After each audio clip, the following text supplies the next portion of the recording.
केंद्रीय इस्पात मंत्री आरसीपी सिंह क्षेत्रीय दौरा पर भागलपुर के सुल्तानगंज पहुंचे, जहां कार्यकर्ताओं ने उनका फूल माला पहनाकर भव्य स्वागत किया। जिसके बाद पूर्व केंद्रीय मंत्री अजगैबीनाथ मंदिर में पूजा अर्चना कर सुख शांति और समृद्धि की कामना की। इस दौरान आरसीपी सिंह ने बिहार सरकार और मुख्यमंत्री नीतीश कुमार पर जमकर निशाना साधते हुए कहा कि बिहार की स्थिति बहुत ही दयनीय है, किसी चीज पर ध्यान नहीं दिया जा रहा है, किसी को शासन प्रशासन और सुशासन की चिंता नहीं है, सभी लोग बेपरवाह हैं। उन्होंने कहा कि हम लोगों के पास जा रहे हैं, विचार विमर्श कर रहे हैं, उसके बाद आगे की रणनीति तय की जाएगी। कार्यक्रम के दौरान बड़ी संख्या में कार्यकर्ता मौजूद थे।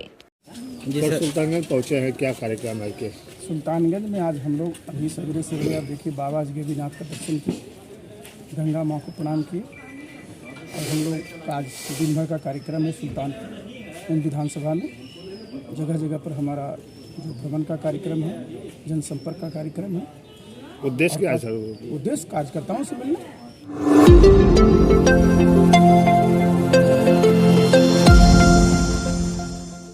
बिहार के गोपालगंज और मोकामा विधानसभा सीट पर हुए उपचुनाव के रिजल्ट आने के बाद बिहार में सियासी सरगर्मी तेज हो गई है। सत्तारूढ़ दलों के नेता मोकामा जीत का जश्न मना रहे हैं और गोपालगंज में हार से मायूस नजर आ रहे हैं। कांग्रेस विधानमंडल दल के नेता सह भागलपुर विधायक अजीत शर्मा ने प्रतिक्रिया दी है। उन्होंने कहा कि मोकामा तो अनंत सिंह का क्षेत्र है, वहां जीत सुनिश्चित थी। गोपालगंज में भी हमारी जीत तय थी, लेकिन भाजपा ने ओवैसी को खड़ा कर समीकरण बिगाड़ा। अगर ओवैसी और साधु यादव की पत्नी को मिले वोट को देखा जाए तो वो महागठबंधन का वोट है। भाजपा हमेशा से इस तरह का काम करती आई है, लेकिन इससे कोई फर्क नहीं पड़ता। आने वाले लोकसभा चुनाव में भी भाजपा की हार तय है और कांग्रेस की जीत सुनिश्चित है।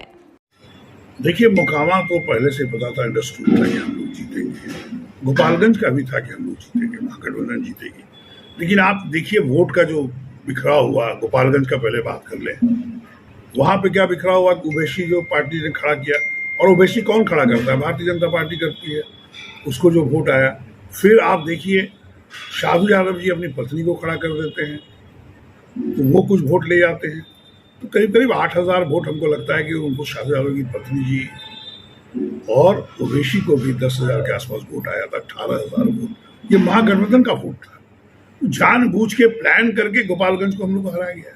और जहाँ तक मोकामा की बात है, मोकामा में तो सब दिन अनंत सिंह जी जीतते रहे हैं और वो अभी जेल में उनकी पत्नी खड़ी हुई है। तो पहले से हम लोग को था कि हम लोग दोनों सीट जीतेंगे, लेकिन मोकामा सीट जो हम लोग जीते हैं, मैं वहाँ की जनता को बधाई देता हूँ कि आपने सही चुनाव किया, देश के हित में किया, बिहार के हित में किया और मोकामा के हित में किया है। आपने भारतीय जनता पार्टी को करारा जवाब दिया है।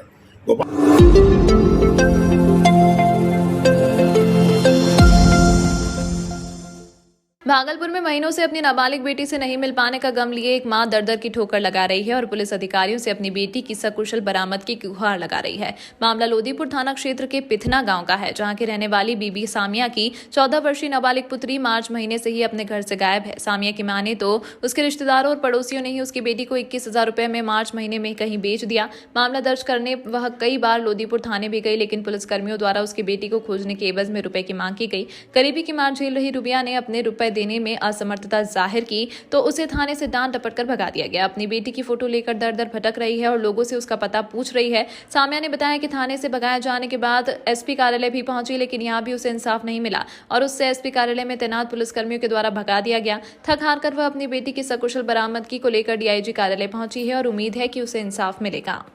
खाने का नहीं जुड़ता तो कहाँ से हम पुलिस को, डीएसपी को कहाँ से हम पैसा देंगे? जो थाना में लोदीपुर थाना हमको बोलता है कि कुछ हमको दिए हो। आज तो लोग जाते हैं ना उस पर, तो बोलता है यही बात कि हमको कुछ दिए हो। तो हम बोला कि हमको कुछ प्रूफ खोज के दीजिएगा तब ना आपको देंगे। क्या मांगता है? पैसा मांगता है? पैसे नहीं मांगता होगा तो ये बात बोलता है कि आपका जो आते हैं हम खोजने के लिए हम ही के घर पर जाएगा, हम जिसका नाम बताया उसके घर पर जाएगा। बार बार हम ही के घर पर जाता है, तो वो तो बताएगा कि कम से कम हम वजीर को उठाएंगे। हम बोलते हैं उठाए वजीर को, तो बोलता है हमको कि आपके मर्जी से उठाएंगे। कौन थाना पैसा मांगता है? लोदीपुर थाना हमको बताता है कि आपके मर्जी से उठाएंगे। तो हम बोला कि तब किसके मर्जी से उठाइएगा? तो इस हिसाब से भाईजान वो ख्वाहिश होगा पैसा लड़का वाले के तरफ से, तब ना नहीं उठाता है। वो जो ख्वाहिश होगा तभी नहीं उठाता। जब हमको ये बात बोलता है, हम केस किए भाईजान, तो उठाना नहीं चाहिए उसको।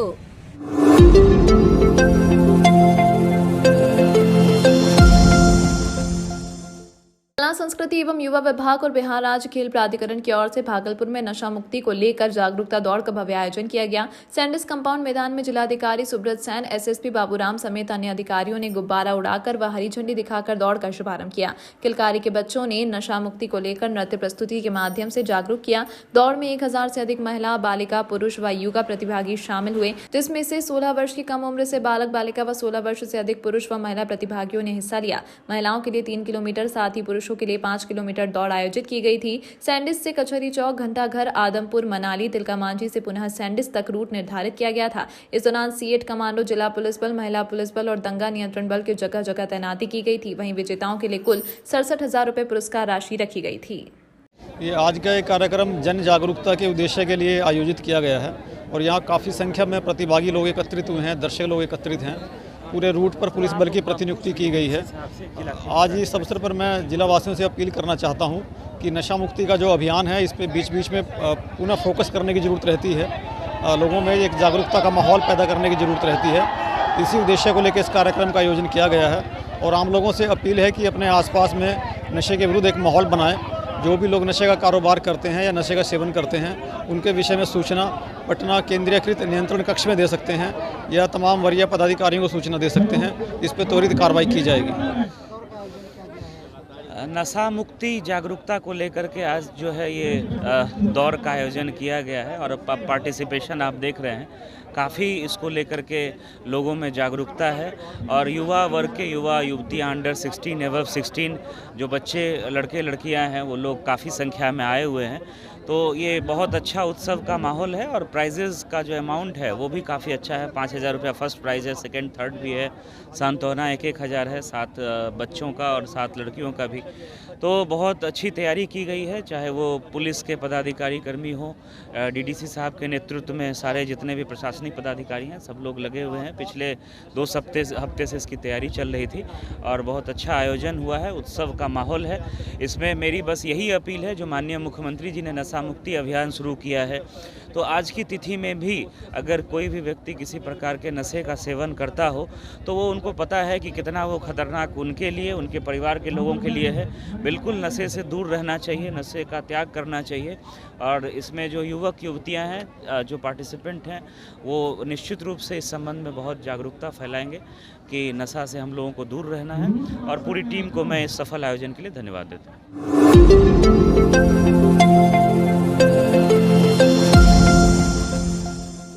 लगभग 2.5 वर्ष पूर्व 20 जनवरी को अपने नौनिहाल भागलपुर के अकबरनगर थाना क्षेत्र के रसीदपुर में रहकर पढ़ाई करने वाले भागलपुर जिले के खरीक थाना क्षेत्र के काजी कोरिया निवासी ललन शाह के पुत्र पंकज कुमार की गोली मारकर हत्या कर दी गई थी।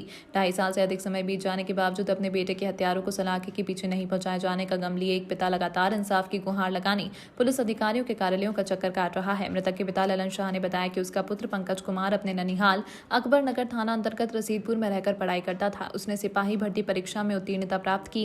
पंकज इस बात से काफी खुश था, उसके घर वाले भी काफी खुश थे, परंतु उन्हें क्या पता था कि यह खुशी किसी को नासूर बनकर चुप रही है। वह कोई और नहीं, उसका मामा ही था। उसके मामा को यह बर्दाश्त नहीं हुआ और उसने 25 जनवरी 2020 को अपने भांजे को अपने कुछ साथियों के साथ मिलकर 4 गोलियां उसके शरीर में डालकर उसकी हत्या कर दी। घटना के बाबत मृतक पंकज के पिता ललन शाह ने बताया कि उसके ससुराल से 25 जनवरी को फोन आया और दूरभाष पर कहा गया आपके बेटे पंकज कुमार की हत्या हो गई है। मृतक पंकज के पिता ललन शाह आनन फानन में अपने पुत्र पंकज कुमार के पास अकबरनगर रसीदपुर पहुंचे तो देखे कि उसके पुत्र मृत पड़ा हुआ है। वहीं मृतक के पिता ने आसपास से पता लगाया कि मेरे बेटे को किसने मारा है, तो गांव वालों का साफ तौर पर कहना था कि नारायण शाह का पुत्र बलदेव शाह, भगवान शाह का पुत्र सुजीत शाह, लड्डू शाह, कामरान शाह का पुत्र अधीन शाह और गणेशा पासवान ने उसके पुत्र की गोली मारकर हत्या कर दी।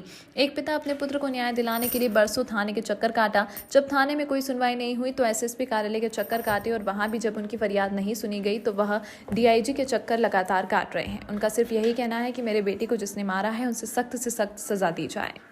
आप सब मिले ले लो, हमारा बेटा के 2 साल पहले मर्डर हो गए, लेकिन आज दिन तक पुलिस कर्मी एक रत्ती नहीं सुनवाई करी रहा, कोई देखा सुनी नहीं करी रहा। क्यों मर्डर हुआ जी? मर्डर हो गया वो तो हमें जानकारी नहीं होलिए। कौन मारा? मारा नहीं छे अधीन शाह, सुजीत शाह। कौन है? ओकरा मामे जी के साहब। मामा ही मार दिया जी? कुछ कारण का पता नहीं चल पाया जी नहीं। यहाँ तक कि मने उनकर मृत्यु प्रमाण पत्र नहीं बनवा दै छै।